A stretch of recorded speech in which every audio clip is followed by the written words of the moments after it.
Et en économie, il y a un principe qui dit pour tout investissement correspond à un retour sur investissement. Si vous n'avez pas de retour sur investissement, vous avez ce qu'on appelle le seuil de rentabilité, ce que vous ne gagnez pas, vous ne perdez pas non plus.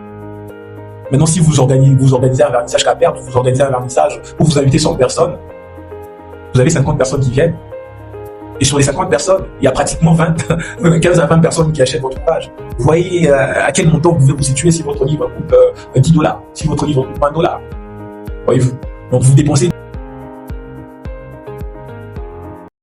Hello community, c'est Kemal. Alors aujourd'hui nous allons traiter un sujet important. Nous allons parler d'une question fatidique, une question qui revient à chaque fois. À chaque fois qu'un auteur publie son ouvrage, il y a toujours cette petite question qui revient, c'est que est-ce que faire un vernissage c'est important pour moi? Est-ce que c'est vraiment important que je fasse un vernissage? Est-ce que le vernissage m'est profitable? Alors aujourd'hui, je vais répondre à cette question, mais avant de répondre à cette question, je veux vous parler de la procédure éditoriale. Qu'est-ce que ça implique une procédure éditoriale? Déjà, vous devez être en possession d'un manuscrit. Une fois que votre manuscrit est fin prêt, vous envoyez votre manuscrit via l'adresse mail de la maison d'édition. Et généralement, la période des critiques prend 1 à 2 semaines. Une fois que votre manuscrit est validé, que ça entre dans notre ligne, dans la ligne éditoriale de la maison d'édition, voilà, c'est alors que l'on vous propose généralement 3 ou 2 types de contrats. Nous avons les contrats à compte d'auteur, le contrat à compte d'éditeur, et récemment il y a aussi les prestations des services en auto-édition. Une fois que vous aurez opté le type de contrat qui vous conviendrait le mieux, c'est alors que l'on débute la procédure éditoriale proprement dite.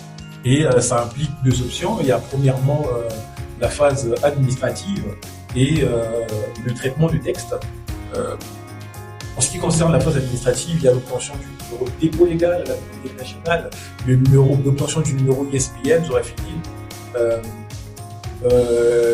l'obtention du certificat du label de la création humaine.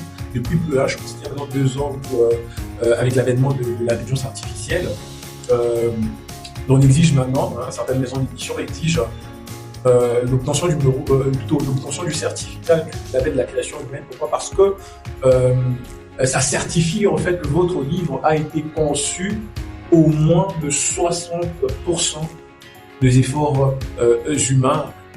Pourquoi? Parce que avec l'intelligence artificielle, il y a tellement de gens qui l'utilisent abusivement que ça devient pas authentique. Il y a absence de l'authenticité, de l'originalité, en fait, l'absence d'émotion. Il y a rien de vivant, en fait. L'œuvre, elle est morte. On dirait qu'on parlait à ChatGPT. Écoute, j'ai besoin que tu me répondes un peu sur. Alors c'est pourquoi il y a maintenant le certificat du label de la création humaine. Alors donc c'est un peu ça. Et de l'autre côté, nous avons le traitement du texte.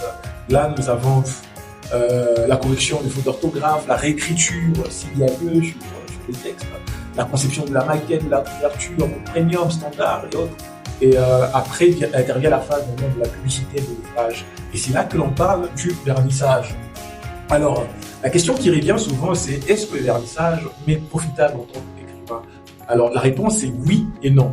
Oui, pourquoi? Oui, parce que si vous êtes connu, si vous êtes à votre 2e, 3e, 4e, 5e publication, ça vous est profitable. Pourquoi? Parce que les lecteurs savent à quoi s'attendre. Ils ont déjà eu à lire, à découvrir votre manière d'écrire, votre plume. Alors tout ce qu'ils viennent faire, c'est redécouvrir votre manière d'écrire. Ils savent que vous écrivez bien, ils savent à quoi s'attendre. Et du coup, ils viennent, non pas pour vous dire tout simplement « félicitations, courage », non, ils viennent déguster l'ouvrage parce qu'ils ont déjà eu à lire votre plume par le passé. Et c'est comme ça que vous verrez que dans un événement où vous invitez 100 personnes, vous avez pratiquement 70, voire même 80 personnes qui achètent votre ouvrage. Pourquoi? Parce que vous avez déjà fait vos preuves en tant qu'écrivain, vous avez déjà fait vos preuves en tant qu'auteur. Bien entendu, il faudrait aussi voir la thématique, une thématique qui unit les gens. C'est un élément à prendre en compte. Alors, non pourquoi? Non pour cet écrivain qui va publier pour sa première fois, cet écrivain qui va sortir son premier bébé. Alors là, ça devient compliqué quand c'est sa première fois de publier un livre, de faire un vernissage directement. Pourquoi? Parce que vous allez vous dépenser en argent. Ça implique beaucoup des responsabilités à l'événement de vernissage. Il faut la location de la salle qui a plus ou moins actuellement $350. Mis à part les centres culturels. Et si vous devez prendre vraiment une salle confortable, c'est plus ou moins $350. Et de l'autre côté, il faut pas oublier qu'il y a la décoration de la salle. Il y a des artistes des artistes humoristes, slameurs dont vous devez acheter des prestations de services. Il y a les lecteurs critiques que vous devez inviter. Alors vous devez dépasser, hein, sans oublier que la plupart des maisons d'édition actuellement sont plus dans les contrats à compte d'auteur. Rares sont les maisons d'édition qui procèdent par le contrat à compte d'éditeur. Il y a de moins en moins de maisons d'édition qui font ça. Même si nous sommes parmi les maisons d'édition. D'ailleurs, je suis éditeur. Pour ceux qui me découvrent sur ma chaîne Kimal, je suis éditeur. Et voilà, donc c'est toutes ces responsabilités-là. Si vous dépensez $450 pour l'édition de la procédure éditoriale, après, si vous devez encore dépenser $350, voire $400 juste pour l'organisation du vernissage, vous êtes à plus ou moins $800.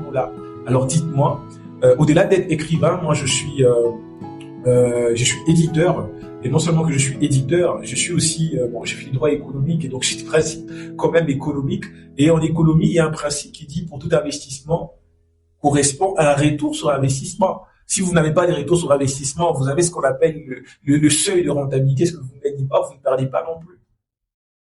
Maintenant, si vous organisez un vernissage qu'à perdre, vous organisez un vernissage où vous invitez 100 personnes, vous avez 50 personnes qui viennent. Et sur les 50 personnes, il y a pratiquement 15 à 20 personnes qui achètent votre ouvrage. Vous voyez à quel montant vous pouvez vous situer si votre livre coûte $10, si votre livre coûte $20. Voyez-vous. Donc vous dépensez beaucoup et il n'y a pas de retour sur investissement. Mais si vous me dites que vous organisez un vernissage juste pour le fun, là vous l'organisez.